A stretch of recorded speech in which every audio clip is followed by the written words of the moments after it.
If you are wondering how long does the battery last on Google Pixel 10 Pro, then let me quickly answer that question for you.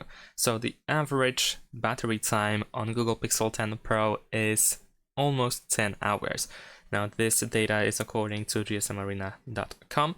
They have performed the battery test, and the average score is 9 hours and 53 minutes.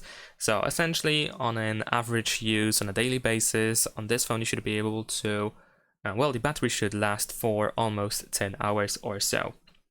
Now, of course, this depends on what you do on this phone, what features you use, what is enabled, and so on and so forth. If you just use your phone for calls, then the battery should last like 16.5 hours. If you use for web browsing, then it should last approximately 11 hours.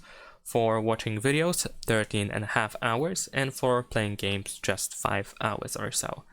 And that's pretty much it. Thanks for watching, leave a like and subscribe.